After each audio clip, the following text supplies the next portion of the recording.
সরাসরি ছাত্র শিবিরের বর্তমান যিনি শীর্ষ নেতৃত্ব অন্যতম এবং তথাকথিত যে প্রশ্নবিদ্ধ যে ডাকসু নির্বাচনটি হয়েছে সেই ডাকসুর যিনি ভিপি হিসেবে যিনি দায়িত্ব নিয়েছেন সেই ভিপি সাদিক কায়েমের নেতৃত্বে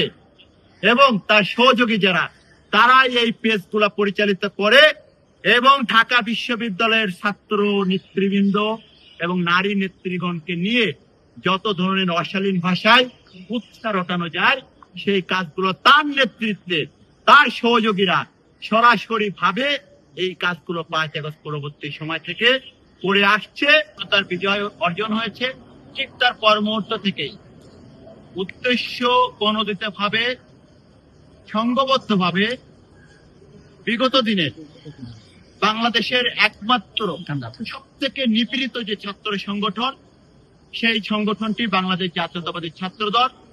শুধু জুলাই আগস্ট গণ অভ্যুত্থানে যে সংগঠনটি 142 জন নেতাকর্মী শহীদ হয়েছেন এবং একই সাথে বিগত 15 বছরে এদেশের জনগণের গণতান্ত্রিক অধিকার বাক স্বাধীনতা মত প্রকাশের স্বাধীনতা অর্জন করতে গিয়ে এই সংগঠনের শত শত নেতাকর্মী গুম এবং খুন হয়েছে এবং হাজার হাজার নেতাকর্মী পঙ্গুত্ব বরণ করেছে আজীবনের জন্য। কিন্তু আমরা দেখলাম 5 আগস্ট পরবর্তী 6 আগস্ট থেকেই এই সংগঠনের নেতাকর্মীদেরকে নিয়ে মিথ্যা প্রোপাগান্ডামূলক এবং সংঘবদ্ধ প্রচারণা শুরু হলো। যে প্রথমে যেটি শুরু হলো সেটি হচ্ছে 0% কন্ট্রিবিউশন 100% সেলিব্রেশন। অথচ যারা এই কথাগুলো প্রচারণা শুরু করলো আমরা দেখেছি তারাই বিগত দিনে এই ফ্যাসিবাদী সরকারকে এই গোষ্ঠীকে তারাই কিন্তু এই ক্ষমতাকে দীর্ঘায়িত করার জন্য হলে হলে এবং বাংলাদেশের প্রতিষ্ঠানে তাদেরকে নীরব সমর্থন এবং এমনকি তাদের সহযোগী হিসেবে তাদের এই সকল অবৈধ কর্মের সহযোগী হিসেবে তারা কাজ করেছে। অথচ তারাই 5 আগস্ট পরবর্তী সময় থেকে বাংলাদেশ জাতীয়তাবাদী ছাত্র দলকে নিয়ে এই ধরনের মিথ্যা প্রপাগান্ডা শুরু করলো। আমরা তার বিপরীতে আমরা যে নতুন ধারার ইতিবাচক ছাত্র রাজনীতি শুরু করেছিলাম, এই গেস্টরুম গণরুম ছাত্রলীগের যত অপরাজনীতি ছিল তার বিরুদ্ধে সবসময় সোচ্চার সংগঠন হিসেবে প্রতিবাদী সংগঠন হিসেবে আমরা নতুন রাজনীতির এক ইতিবাচক বার্তা দেওয়া শুরু করলাম। কিন্তু আমরা দেখলাম সে আমাদের ইতিবাচক রাজনীতির বিপরীতে 6 আগস্ট থেকে ঢাকা বিশ্ববিদ্যালয় সহ বাংলাদেশের প্রতিটি শিক্ষা প্রতিষ্ঠানে ঘৃণার এক বিষ বাষ্প ছড়িয়ে দেওয়া হলো। সেই ঘৃণার বদলে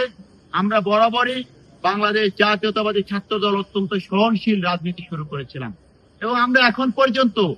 প্রতিটি শিক্ষা প্রতিষ্ঠানে একটি ইতিবাচক সহনশীল রাজনীতি কিভাবে বিনির্মাণ করা যায় সেই লক্ষ্যেই কিন্তু আমরা কাজ করছি। কিন্তু আমরা দেখলাম তার বিপরীতে ক্রমাগত মিথ্যা এবং প্রোপাগান্ডামূলক এই তথ্য সরবরাহের মাধ্যমে শুধুমাত্র টার্গেট করা হলো বাংলাদেশ জাতীয়তাবাদী ছাত্র দলের নেতাকর্মী এবং বিশেষ করে বাংলাদেশ জাতীয়তাবাদী ছাত্র দলের সাংগঠনিক অভিভাবক জিয়া পরিবারের মাননীয় প্রধানমন্ত্রী জনাব তারেক রহমান এবং তার যে পরিবার সেই পরিবারের সদস্যবৃন্দ তারাও তাদের এই মিথ্যা প্রোপাগান্ডা থেকে রক্ষা পায়নি। এবং আরো বিশেষভাবে প্রথম থেকে টার্গেট করা হয়েছে আমাদের বোনদেরকে। ঢাকা বিশ্ববিদ্যালয়ে শুধু আমার বাংলাদেশ জাতীয়তাবাদী ছাত্র দলের নারী নেতৃগণ নাই, বাংলাদেশ ঢাকা বিশ্ববিদ্যালয়ের অপর যত ছাত্র সংগঠন রয়েছে সকল ছাত্র সংগঠন এমনকি জুলাই আগস্ট গণ অভ্যুত্থানের এই ক্যাম্পাসে যারা পরিচিত মুখ তাদেরকেও টার্গেট করে করে বিভিন্ন ধরনের অপতথ্য কিন্তু ছড়ানো হয়েছে। তার বিপরীতে আমরা কিন্তু ইতিবাচক বার্তা দেওয়ার চেষ্টা করেছি এবং এই যে দীর্ঘ প্রায় 2 বছর ধরে যে ঘৃণার বিষ বাষ্প এই ক্যাম্পাসে ছড়ানো হয়েছে আমরা দেখেছি সাধারণ শিক্ষার্থীদের মধ্যে এই বিষয়গুলো নিয়ে কিন্তু ব্যাপক ক্ষোভ তৈরি হয়েছে। এবং 12ই ফেব্রুয়ারি আমাদের দীর্ঘদিনের যে কাঙ্ক্ষিত সাধারণ নির্বাচন, এদেশের যে বৃহৎ তরুণ প্রজন্ম যারা তাদের ভোট প্রদান করতে পারেনি, 12ই ফেব্রুয়ারি কিন্তু তারা তাদের মতামত তাদের ভোট প্রদানের মাধ্যমে বাংলাদেশে যে গণতান্ত্রিক সরকার যাত্রা শুরু করেছে সেই সরকারের যাত্রা শুরু হওয়ার পরে আমরা দেখেছি আবার এই সংঘবদ্ধ গোষ্ঠী 5 আগস্ট পরবর্তী সময়ের মতো ধারাবাহিকভাবে ক্রমাগতভাবে এই সরকারের প্রধান এবং তার পরিবারের সদস্যবৃন্দকে নিয়ে ক্রমাগতভাবে বিকৃত ভাষায় মানসিক বিকৃত সম্পন্ন কোনো ব্যক্তি না হলে যে ধরনের ভাষা ব্যবহার করা যায় যে ধরনের ফটোকার্ড বানানো যায় ঠিক সেই ধরনের প্রোপাগান্ডা আবার তারা শুরু করলো। এবং সব থেকে দুঃখের এবং অনুতাপের বিষয় হচ্ছে ঢাকা বিশ্ববিদ্যালয়ের শিক্ষার্থী হিসেবে এই মিথ্যা প্রোপাগান্ডামূলক যে রাজনীতি, এই রাজনীতির যারা পৃষ্ঠপোষক এবং যারা এর পিছনে অর্থের যোগানদাতা, শক্তিদাতা, আমরা দেখেছি কিছুদিন আগে এরা হচ্ছে একটি নির্দিষ্ট ছাত্র সংগঠনের গুরুত্বপূর্ণ দায়িত্বে যারা রয়েছে, তারাই ঢাকা বিশ্ববিদ্যালয়ের নামকে ব্যবহার করে বিভিন্ন পেজের মাধ্যমে, সামাজিক যোগাযোগ মাধ্যমে কিন্তু এই ধরনের প্রোপাগান্ডা এবং মিথ্যা বিভ্রান্তিমূলক এই প্রোপাগান্ডার রাজনীতি শুরু করেছিল। এবং এই রাজনীতিগুলার পৃষ্ঠপোষক সরাসরি ছাত্র শিবিরের বর্তমান যিনি শীর্ষ নেতৃত্ব অন্যতম এবং তথাকথিত যে প্রশ্নবিদ্ধ যে ডাকসু নির্বাচনটি হয়েছে, সেই ডাকসুর যিনি ভিপি হিসেবে যিনি দায়িত্ব নিয়েছেন, সেই ভিপি সাদিক কায়েমের নেতৃত্বে এবং তার সহযোগী যারা, তারাই এই পেজগুলা পরিচালিত করে এবং ঢাকা বিশ্ববিদ্যালয়ের ছাত্র নেতৃবৃন্দ এবং নারী নেতৃগণকে নিয়ে যত ধরনের অশালীন ভাষায় উৎসাহ রটানো যায়, সেই কাজগুলো তার নেতৃত্বে তার সহযোগীরা সরাসরি ভাবে এই কাজগুলো 5 আগস্ট পরবর্তী সময় থেকে করে আসছে। এবং এটি আজকে পুরো জাতির সামনে উন্মোচিত হয়েছে। এবং এটি উন্মোচিত হওয়ার পরে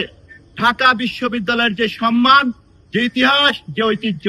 সেটি ব্যাপকভাবে ভুলণ্ঠিত হয়েছে। এবং পুরো জাতির সামনে আজকে ঢাকা বিশ্ববিদ্যালয়কে নিয়ে হাসি তামাশায়